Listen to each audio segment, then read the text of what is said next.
আসসালামু আলাইকুম রহমতুল্লাহ। কেমন আছেন আপনারা সবাই? আমি আলহামদুলিল্লাহ ভালো আছি। সবাইকে রমাদান মুবারক। অনেক দিন পরে একটা ক্লাস নিয়ে আসলাম আপনাদের সামনে, লেয়া ক্যান বা লার্নার্স ক্যানোপি থেকে। আগের ক্লাসটায় সাউন্ড, তারপরে ভয়েস, দেন লাইটিংয়ের অনেক সমস্যা ছিল, সেগুলো অনেক কিছুই ঠিক করেছি। আশা করি বাকিগুলোও ঠিক হয়ে যাবে আস্তে আস্তে। আজকে থেকে আমরা একটা নতুন সিরিজ শুরু করেছি। ওয়ান শট রিভিশন সিরিজটা অনেক বড় হয় ক্লাসগুলো, তাই আমরা বেশি বড় করব না। আমরা এনেছি আপনাদের সামনে নতুন একটা সিরিজ, যেটা হচ্ছে ওয়ান টপিক শট। আমরা একটা করে টপিক পড়ব, একটা করে টপিক পড়ে সেই টপিকটা সম্পর্কিত যত ধরনের বেসিক ধারণা আছে, বেসিক ধারণাগুলো আপনাদেরকে দিব, এবং তারপরে আমরা এমসিকিউ সলভ করব।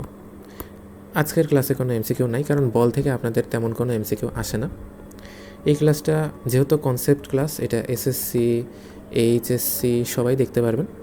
আজকের ক্লাসটা হচ্ছে বল নিয়ে, বলের সংজ্ঞা, বল কি, বলের প্রকারভেদে আমরা যাব না। আমরা জাস্ট বল নিয়ে আলোচনা করব।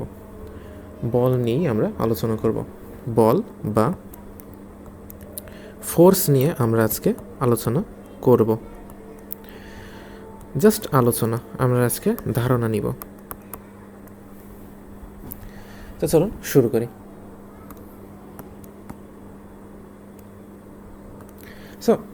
সবার প্রথমে আসে হচ্ছে ফোর্স বা বল। এটা আসলে কি? যদি সাধারণ ভাষায় আপনাদেরকে জাস্ট ধারণা দিই, তাহলে বল হচ্ছে চেষ্টা। আপনারা বলতে পারেন বল হচ্ছে চেষ্টা বা প্রচেষ্টা। কেমন? ধরেন আপনি আপনার বাসায়, ঘরে টেবিল আছে। এই টেবিলের উপরে আপনার একটা বই রাখা আছে। এই বইটা আপনি ভাবছেন অনেক দিন তো পড়াশোনা করেন না, তাই যাই একটু পড়াশোনা করি। পড়াশোনা করার উদ্দেশ্যে আপনি এই বইটাকে ওপরে ওঠালেন।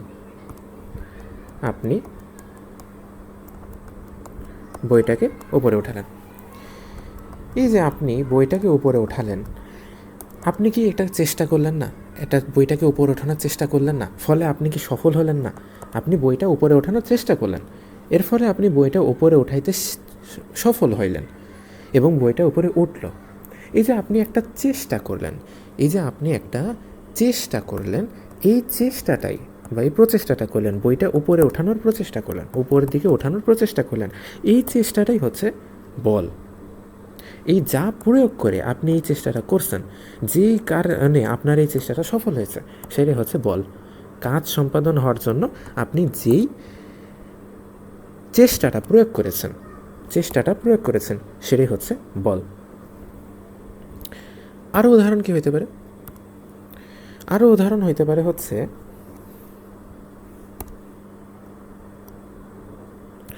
আচ্ছা এটা একটু ছোট করে দিই আমরা। আরও উদাহরণ দিই। আরও উদাহরণ কী হইতে পারে? আরও উদাহরণ হইতে পারে, ধরেন আপনার সামনে একটা দেওয়াল আছে। এই দেওয়ালে আপনি ইচ্ছা মতো ধাক্কা দিতেছেন। আজকে আপনি এই দেয়াল তো সরাইই ছাড়বেন, অন্য প্রান্তে নিয়ে যাবেন। কিন্তু যতই আপনি অন্য জায়গায় এই দেয়াল সরায় নিয়ে যাইতে চান, আপনি কি আসলে এই দেয়াল অন্য জায়গায় সরায় নিয়ে যাইতে পারবেন? আপনি কি আসলে এই দেয়াল সরায় নিয়ে যাইতে পারবেন? যতই আপনি ফোর্স দেন, যতই আপনি বল প্রয়োগ করেন, আপনি কি এই দেয়াল মাটি থেকে এই দেয়াল আপনি কি সরায় নিয়ে যাইতে পারবেন? আপনি তো দেয়াল সরায় নিয়ে যাইতে পারবেন না, এটা তো সম্ভব না। কিন্তু আপনি কি চেষ্টা করেন নাই? কিন্তু আপনি কি দেয়ালটাকে সরানোর চেষ্টা করেন নাই? অবশ্যই করেছেন। তাহলে আপনি যে চেষ্টাগুলো করেছেন, এই চেষ্টাগুলো তো অবশ্যই সেখানে রয়েছে, তাই না? তাহলে এই কাজগুলো করার জন্য আপনি যে চেষ্টাটা করছেন বা প্রচেষ্টা করছেন, দেয়াল সরানোর জন্য, বই ওপরে ওঠানোর জন্য আপনি যে চেষ্টাগুলো করছেন, এই চেষ্টাটাই হচ্ছে বল। কিন্তু সেটা তো নর্মাল ভাষায়। পদার্থবিজ্ঞানের ভাষায় বল কি? পদার্থবিজ্ঞান বা বৈজ্ঞানিক পদার্থবিজ্ঞানের ভাষায় বলকে আপনি খুব সহজে বলতে পারেন যে পারস্পরিক ক্রিয়া। পারস্পরিক প্রভাব और ক্রিয়া। পারস্পরিক প্রভাব বা ক্রিয়া কেমন, সেটা কেমন? আচ্ছা, আপনি যে বইটা উপরে তুললেন, আপনি যে এত কষ্ট করে বইটা উপরে তুললেন, আপনার হাতের সেই বইটা উপরে তুললেন, টেবিল থেকে উপরের দিকে তুললেন। আচ্ছা, এই যে বই আপনি উপরের দিকে তুললেন, বইটা যে উঠে আসলো, বই উপরের দিকে তুললেন, বইটা যে নিচে একটা পজিশন থেকে বইটা যে উপরের দিকে উঠে আসলো, এটা কি আপনি হাতে ফিল করতে পারছেন না? আপনি কি বুঝতে পারছেন না যে আপনার হাতে বইটা রয়েছে? নাকি আপনি মনে করছেন আপনার হাতে কিছুই নেই, আপনি বইটা তুলছেন, চোখে দেখতেছেন, আপনি চোখে দেখতেছেন যে আপনি বইটা তুলছেন, কিন্তু আপনি হাতে কি আপনি ফিল পাচ্ছেন না? ফিল পাচ্ছেন। তার কারণ কি? তার কারণ আপনি যেমন বইটা উপরে তুলছেন, আপনি যেমন বইটাকে উপরে তুলছেন আপনার হাত দিয়ে আপনি যে বইটা উপরে তুলে রেখে দিয়েছেন। আচ্ছা ওয়েট, কেমন একটা হয়ে গেছে, আপনাকে আমি আরও ভালো করে বোঝাই। ধরেন বইটা এইখানে আছে আর আপনার হাত রয়েছে নিচে, এই যে আপনি বইটা ধরে রাখছেন। এইবার এই বইটা ক্রমান্বয়ে আপনার হাতের উপরে প্রেশার দিচ্ছে, ফলে আপনি বুঝতে পারছেন বইটা ধরে রাখছেন।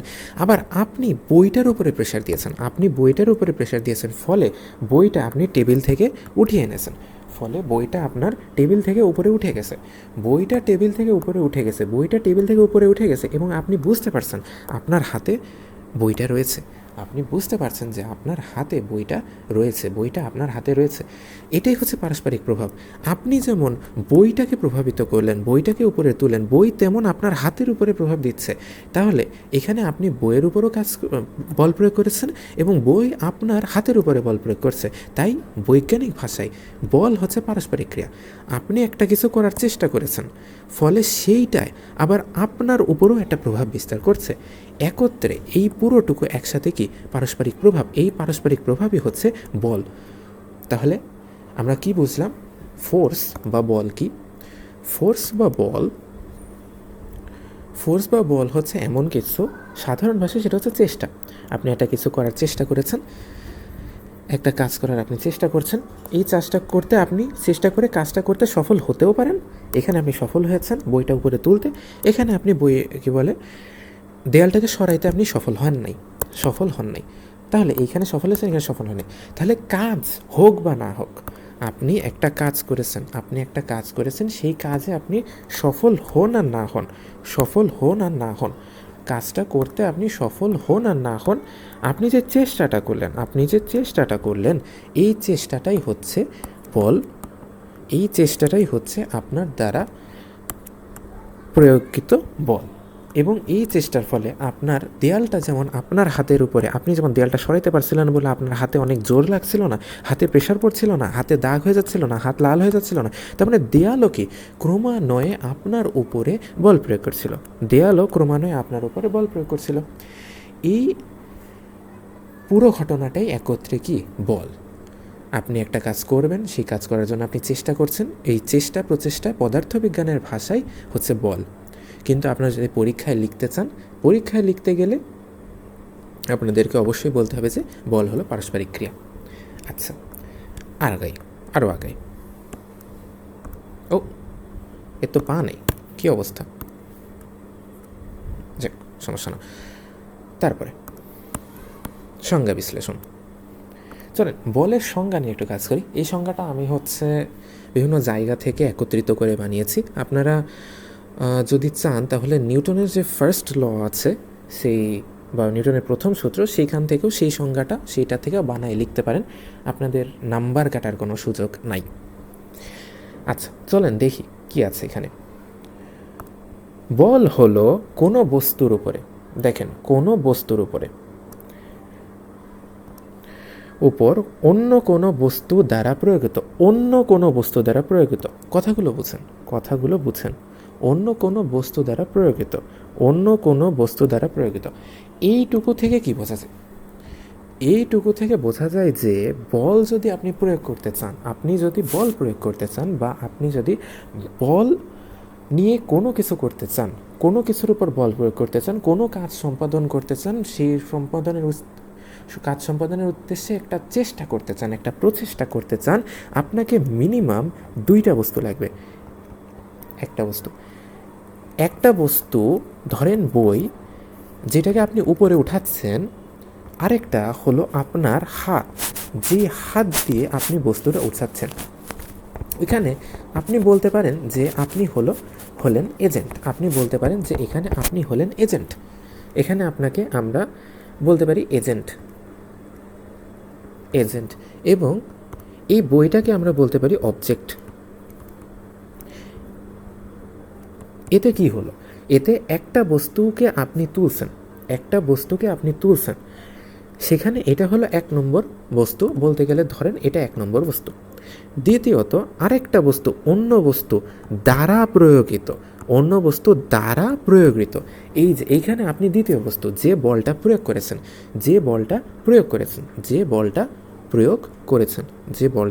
করেছেন। মুছে গেল, আচ্ছা সমস্যা নেই। তাহলে অন্য বস্তু আছে, অন্য বস্তু এখানে রয়েছে। তারপরে আরও পরে আগে প্রয়োগিত একটি পারস্পরিক প্রভাবটাকে আমরা অলরেডি বুঝিয়েছি। পারস্পরিক প্রভাবটা আমি আপনাদেরকে অলরেডি বুঝিয়েছি। এত বড় হয়েছে গেল কেন? পারস্পরিক প্রভাব বা ক্রিয়া, যেটা আমি আপনাদের অলরেডি বুঝিয়ে ফেলেছি, এবং যা বস্তুর গতির অবস্থা। আচ্ছা, এই যে আরেকটা গতির অবস্থা বলতে কি বোঝায়? গতির অবস্থা বলতে বোঝায় হচ্ছে একটা বস্তু আইদার আপনার সামনে একটা বস্তু আইদার আপনার সামনে একটা যদি কোনো বস্তু থাকে, সেই বস্তুটা কিভাবে থাকতে পারে? আপনার সামনে একটা বস্তু থাকলে সেই বস্তুটা দুইভাবে থাকতে পারে। একটা হচ্ছে স্থির, আর একটা হচ্ছে গতিশীল। স্থির কেমন? স্থির যেমন হচ্ছে বই, আপনার টেবিলের উপরে পড়ে থাকা সেই বই স্থির হয়ে বসে আছে। আচ্ছা, আজানের পরে আমরা শুরু করছি।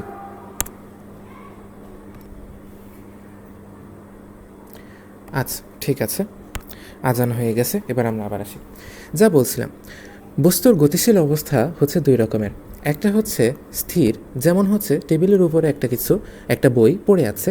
আরেকটা হচ্ছে গতিশীল বলতে কি বোঝায়? গতিশীল বলতে আপনাদের বোঝা উচিত, ধরেন একটা রাস্তা রয়েছে, রাস্তায় একটা গাড়ি রয়েছে, এই গাড়িটা সামনের দিকে এগিয়ে যাচ্ছে, ভি বেগে এগিয়ে যাচ্ছে। এক জায়গা একটা নির্দিষ্ট সময় পরে সে এই অবস্থান থেকে বি অবস্থানে গেল, অর্থাৎ সে গতিশীল রয়েছে। এক কথায় গতিশীল। এই যে গতিশীল অবস্থাগুলো রয়েছে, এই গতিশীল অবস্থায়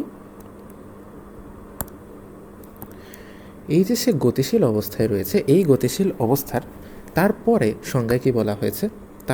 সংজ্ঞায় বলা হয়েছে যে গতিশীল অবস্থা বা আকার। আচ্ছা, এখানে আকারের কথা কেন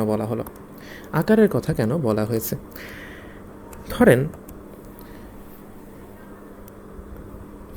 কি বলেছে? ধরেন আপনার সামনে একটা পানির বোতল আছে, একটা ওয়াটার পট আছে। এই ওয়াটার পটে আপনি কি করছেন? এই ওয়াটার পটে আপনি দুই হাত দিয়ে দুই পাশ থেকে চাপ দিচ্ছেন। চাপ দিতে এখন যারা চাপ নিয়ে কনফিউজ হবেন, চাপ হচ্ছে ফোর্স বাই ক্ষেত্রফল। সো এখানে আপনার ফোর্স আছে, চিন্তা করেন না। সো আপনি বোতলটাকে বিকৃত করে ফেলাইলেন। হ্যাঁ, এখানে চাপ দিয়ে আপনি বিকৃত করেছেন, কিন্তু আপনি তো ফোর্স প্রয়োগ করেছেন, তাই না? বোতলটা আপনি বিকৃত করে ফেলাইলেন। তাই আকারের পরিবর্তন করলেন, বস্তুর আকারের পরিবর্তন করতে পারলেন। খুবই সিম্পল উদাহরণ হচ্ছে, ধরেন আপনি আপনার বন্ধুকে চড় মারলেন। আপনার বন্ধুকে আপনি যদি হাত দিয়ে চড় মারেন, ঠাস করে চড় মেরে দিলেন, তার গালে কেমন বিকৃত অবস্থা হয়ে যাবে না? তার গালে দাগ পড়ে যাবে না? তার গালের আকার বিকৃত হয়ে যাবে না? সে স্যাড হয়ে যাবে না? সে তো স্যাড হয়ে যাবে। তাহলে আকার কি পরিবর্তন হয়? জি, আকার পরিবর্তন হইতেই পারে। আকার না পরিবর্তন হওয়ার কিছুই নেই।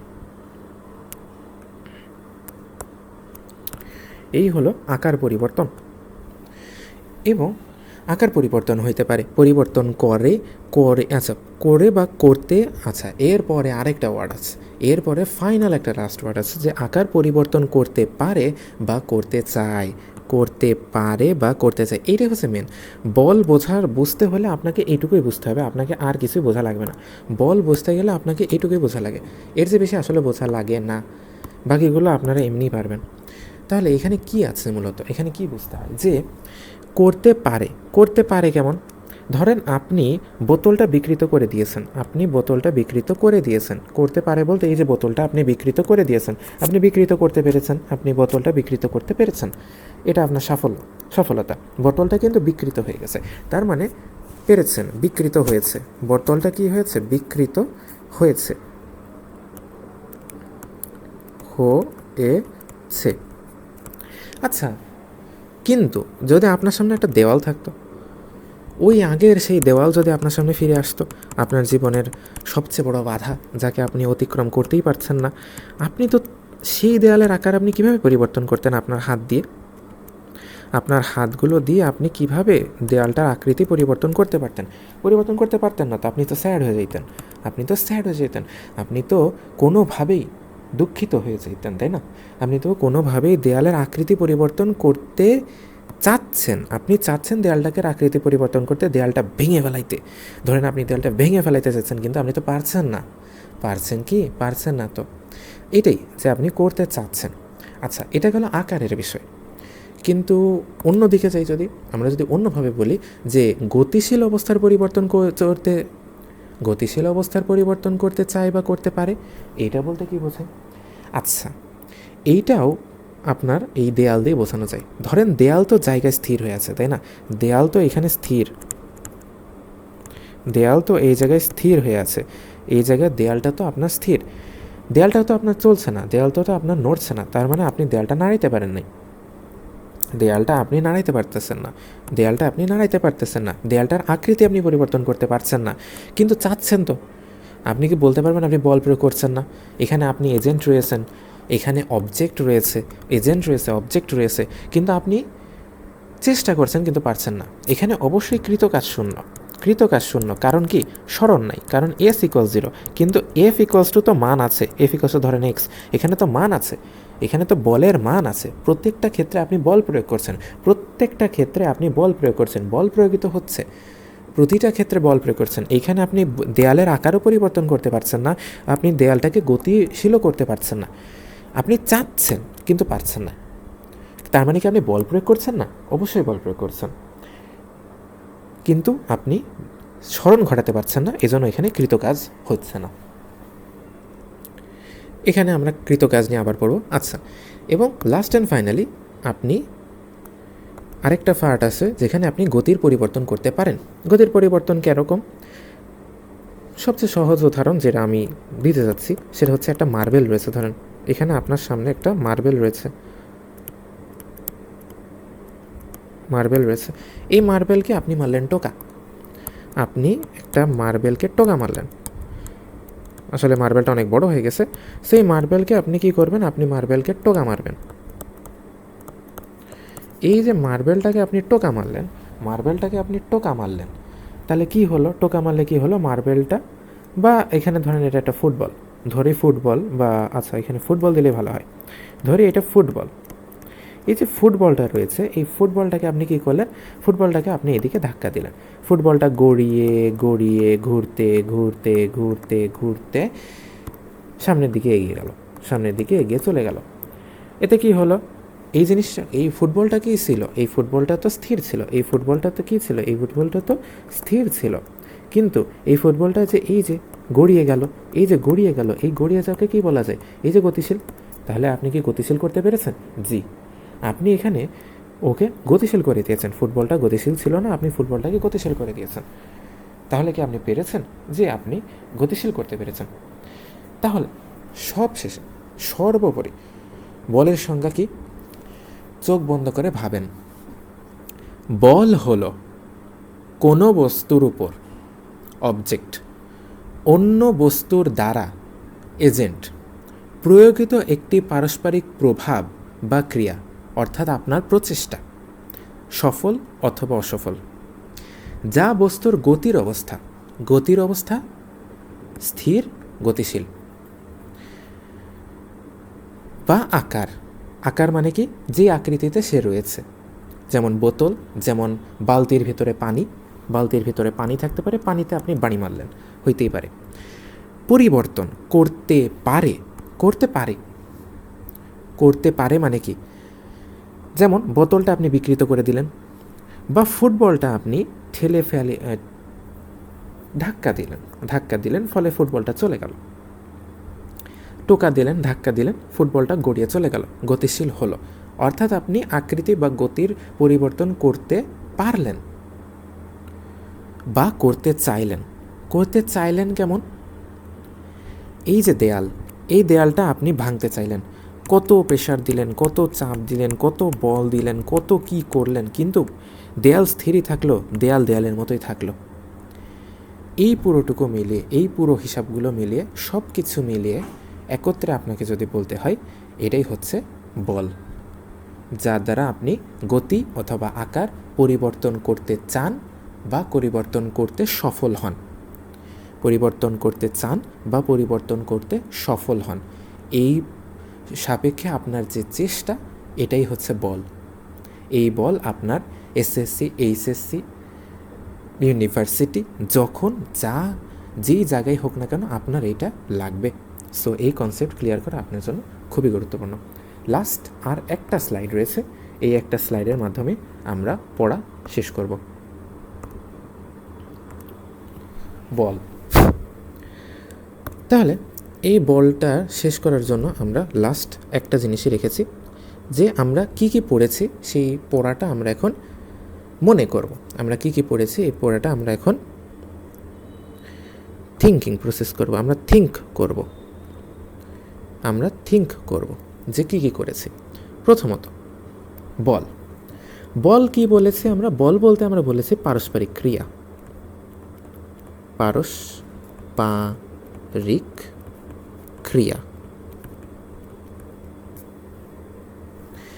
আচ্ছা, পারস্পরিক ক্রিয়াকে আমরা সাধারণ ভাষায় কি বলেছি? প্রচেষ্টা। আচ্ছা, এই প্রচেষ্টা কি পরিমাপযোগ্য? জি, পরিমাপযোগ্য। কেন? একটা বই আপনি যদি একটা বই উপরে তুলতে চান আর একটা দেয়ালকে ধাক্কা মারেন, এই দুই ক্ষেত্রে আপনার প্রচেষ্টা তো সেম হবে না। একটা ফুটবলকে আপনি কিক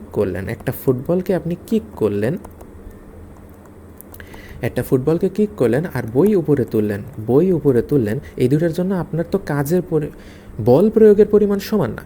তাহলে এই প্রচেষ্টা নিশ্চয়ই ভিন্ন ভিন্ন মান রয়েছে। এই প্রচেষ্টার নিশ্চয়ই ভিন্ন ভিন্ন মান রয়েছে। এই ভিন্ন ভিন্ন মান রয়েছে যেহেতু, তার মানে এইটা অবশ্যই পরিমাপযোগ্য।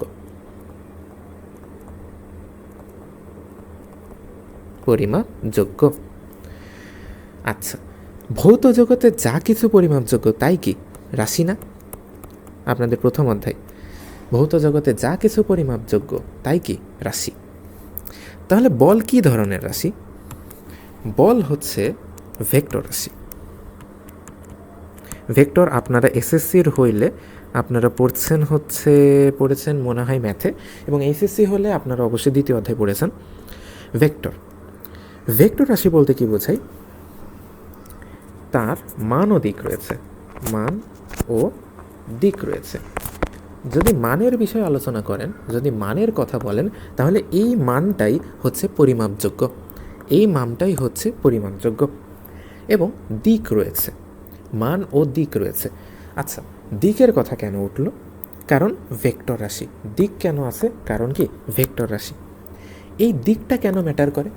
এই দিকটা ম্যাটার করে কারণ আপনার যে বিভিন্ন বস্তু রয়েছে বা এজেন্ট এবং অবজেক্ট রয়েছে, এজেন্ট এবং অবজেক্টের মাঝখানে আপনি যেই দিক থেকে বল প্রয়োগ করেন, অবজেক্ট আপনাকে তার বিপরীত দিকে সমপরিমাণে বল প্রয়োগ করে। সো দিকের বিষয়টা এখানে চলেই আসে। আপনি যেই দিক থেকে বল প্রয়োগ করবেন, সেই দিক থেকে আপনাকে বলটা আবার ফিরিয়ে দেওয়া হবে, যেটা হচ্ছে নিউটনস থার্ড ল, মান ও দিক লাগে হচ্ছে নিউটনস থার্ড লতে, আপনাকে মান ও দিক সম্পর্কে আলোচনা করা হয়। এবং ফাইনালি এই যে নিউটনস থার্ড লতে আপনি যে যা পড়বেন তা হচ্ছে বল প্রয়োগে বা বল এর পুরো ঘটনাটার জন্য, যেটা আপনি সংজ্ঞাতেও দেখেছেন, আপনার প্রয়োজন হচ্ছে দুইটা জিনিস, দুইটা বস্তু, কোনো বস্তু, এজেন্ট এবং অবজেক্ট, দুইটা জিনিস আপনার আর একান্তভাবে প্রয়োজন, দুইটা বস্তু, দুইটা জিনিস আপনার প্রয়োজন। যেহেতু আপনাকে দুইটা জিনিস প্রয়োজন, তাহলে আমরা বলতে পারি দুটি বস্তু প্রয়োজন, দুটি বস্তু। কারণ দুটি বস্তু না হলে তো নিউটনস থার্ড ল অ্যাপ্লিকেবল হবে না। থার্ড ল সম্পর্কে আমরা পরবর্তী ক্লাসে পড়ব। যাই হোক, থার্ড ল এর অ্যাপ্লিকেশনের জন্য দুইটা বস্তু প্রয়োজন। আর যখন দুইটা বস্তু আপনার প্রয়োজন, তখনই দুইটা বস্তুর মাধ্যমে পারস্পরিক ক্রিয়া সম্ভব। আর দুইটা বস্তুর ভেতরে যখন পারস্পরিক ক্রিয়া হবে, দুইটা বস্তুর ভেতরে যখন পারস্পরিক ক্রিয়া হবে, তখন তাই কি বল। এই হলো বলের ডায়াগ্রাম। এটা আমি আজকেই ভাবলাম এই নিয়ে, অত ভালো হয়েছে কিনা আমি জানি না, তবে সে বিচার আপনারাই করবেন। এরই মাধ্যমে আমাদের আজকের ক্লাস শেষ। আজকে এই পর্যন্তই, বেশি বড় করব না, যেহেতু আজান দিয়ে দিয়েছে, আমাকে নামাজ পড়তে যাইতে হবে। সো বাই, ভালো থাকবেন, আল্লাহ হাফেজ। আবার দেখা হবে আপনাদের সাথে কোনো একদিন। আসসালামু আলাইকুম।